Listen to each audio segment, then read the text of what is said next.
Hello guys, magandang hapon. Nandito ulit tayo sa ating taniman ng kamatis. So ngayon, day 66 po ng ating kamatis, or 2 months and 6 days ng ating kamatis. Tignan po natin yung update sa ating kamatis. At meron tayong konting problema lang. Ito po guys, kita natin yung kamatis natin po namumunga na. Ito po yung mga bunga nyo. Yan. Ito, yan. Medyo okay naman po ang bunga. Yan, marami na. Yan.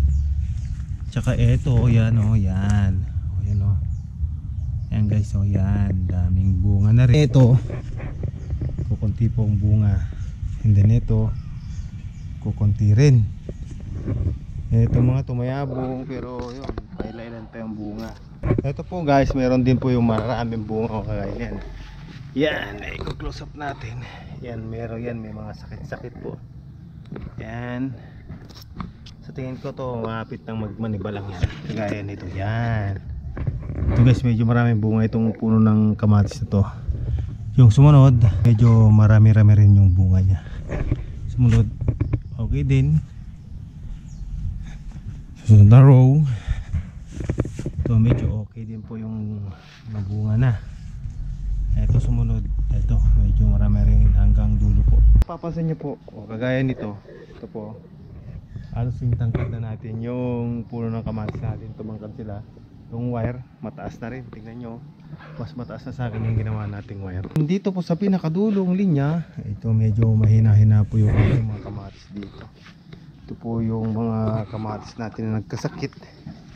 Pero kagaya yan po, yan, recover po yung mga yan.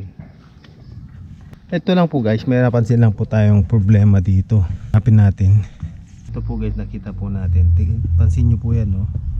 Yan po, dating mga bulaklak po yan na natanggal.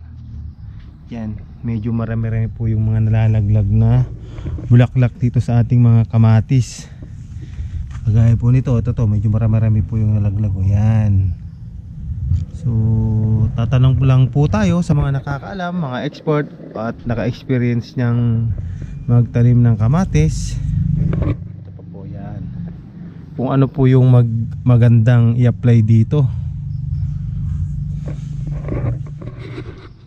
I-apply po dito sa ating kamatis para hindi na magtuloy yung ganun nalalaglag yung mga bulaklak nila. Sayang din po kasi, sayang din yung bulaklak na nalalaglag na magiging bunga pa sana. Dagdag pa sana sa harvestin po natin yun. So, yun lang po. Sa nakakaalam po, baka pwede pong sumagot yan. Yun lang po sa ngayon. Paalam at magandang araw.